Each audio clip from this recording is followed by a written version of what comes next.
Hey everybody, you can see I got the disc and the tractor behind me there. It is September 21st today, and yes, I am doing a food plot.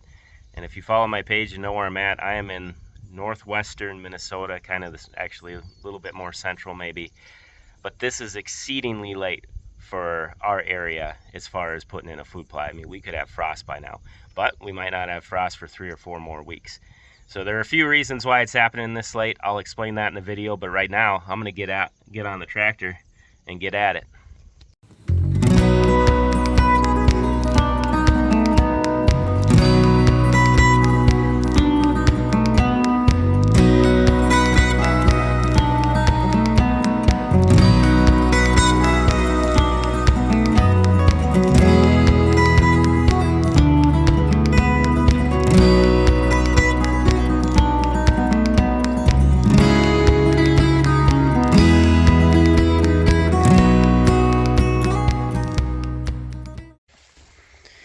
All right, so the big question is why put one in this late, right?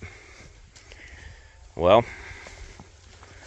ideally, yes, I would have done this a month and a half ago. But we had a baby on August 6th, so around food plot time I was fairly busy. I hadn't really considered this for a food plot yet this year. This is a spot I've always thought I needed to add a food plot in, but I didn't think the surrounding ground was quite prepped and ready yet. But this area over here is starting to hold a ton of deer. So you can see where those spruce are. I did a video on that. I'll tag it on the end of this video. But that area over there is a 4-acre area that used to be a field, and now the early successional growth has just taken off and it's holding a lot of deer. Well, I didn't realize just how many deer it was holding, but I put a camera up here early September to watch and see if the deer were coming out of it in daylight, and I got a lot of daylight pictures. So I realized, like, okay, if I want this stand right there, a big box stand there, to hunt better, instead of having the deer pull that way going to the egg, I can maybe pull some out of it this way into what will be a kill plot here. So that really made me think, okay, I need to get a food plot in right here. Now, I thought about doing it next spring, but we have a really good rain chance coming this weekend, and it's 82 degrees today, or it's supposed to be 82 degrees today. So I decided, what the heck, we're gonna have to work this ground up anyway. This has never been worked. This is old pasture, and even if the food plot fails, at least I have it kind of prepped and ready for easy tilling next spring. But with the potential, well, I sure hope we get rain. We are so dry, and look at this soil. But with the good rain potential this weekend, I decided this would be a worth it to get a plot thrown in here. And at this time of year, I mean, rye can be good within like 10 days. So if we get rain this weekend and I throw some winter rye, cereal rye down, this will already be a viable plot. But I decided to also grab what was the only bag of food plot seed in our entire small town, and it had a mix of buckwheat, winter peas, rape, and radish. I decided to throw that down too. Now obviously I'm not going to get the tonnage, because at most I'll probably get 3 to 4 weeks of growth, but anybody that plants food plots knows that those young plants are still very attractive and the deer will still hit them. So even though I'm not getting tonnage, I'm still going to add a little bit of extra attraction to this plot if I get 3 to 4 weeks worth of growth. Now we could have a frost in a week. That's how Minnesota weather is.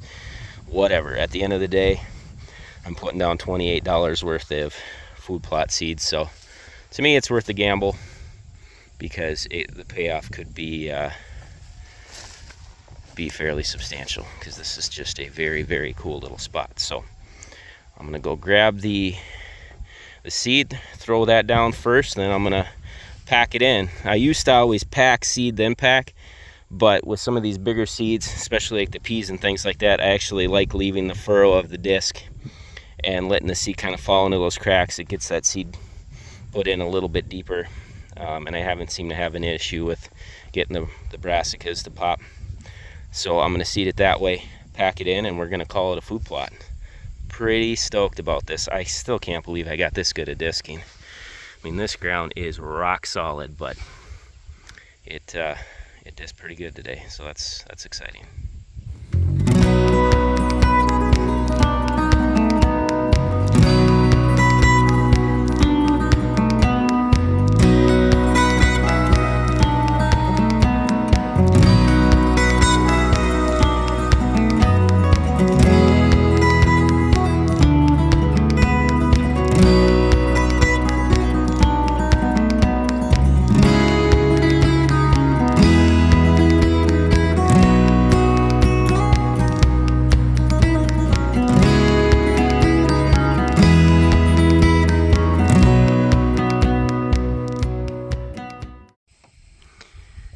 So that's the completed plot, and like I said, the main bedding is going to be right up over there between this food plot and the yard site. I got corn all the way around that main bedding. That always helps to enhance that bedding area, but it's just been getting exponentially better every single year, and this year it finally hit that tipping point where I'm like, I got to do something over here to beef up the attraction in the stand. So we got bedding there. We got fallow ground here. This is an area I've been working on just to increase the browse. I got a lot of planted trees out there. We got a lot of planted spruce. We got some planted red pines just because they were free. Normally I'd plant white, but there's some red pines out there. I got some streamco willow. There were some plums that were planted out there. There's all kinds of good stuff. So this area is just going to continue to blow up, and it'll help to just screen in this area and make it feel more secure. And then there is potential bedding right down in that hollow there. You can see I got switchgrass all the way around it to help screen in that bedding. I got that whole hillside back there is switch. But that will be potential bedding. It's not holding a ton of deer yet, but I know there are some potential deer bedding in there. So the reason this stand's going to hunt really well, because that is northwest. So the northwest wind is going to be blowing out that direction. This is the neighbors, and that is cattle pasture right there. They have some food in the back, but that'll likely be tilled at some point this fall. So really there's no reason for deer to be on this side. So my northwest wind will blow clean that way, so I can hunt this on those cold fronts. Also, it's going to hunt really well on a south wind. South wind will be blowing that way. I expect the deer to be coming from there or from right there. So a south wind, even a southwest wind, I don't think the deer will quite make it down into that hollow. I mean, there's always a chance, so a southwest might be a little iffy, but a south wind should hunt just fine. A northwest will hunt just fine. A west will be a little iffy because I have the potential bedding down there.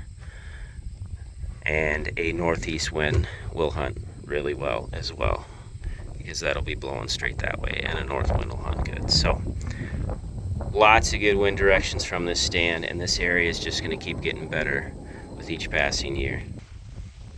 There's a little packer that I used. Does a great job. Just took it off an old field packer.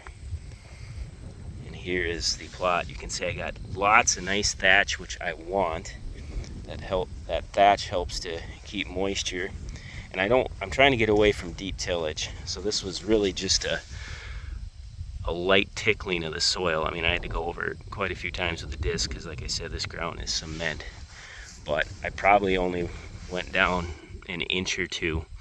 I needed just enough to expose some soil so I can get that dirt, or that seed in the dirt, and pack it in and hopefully get some germination. But this actually did really well for being completely fallow, previously unbroken ground.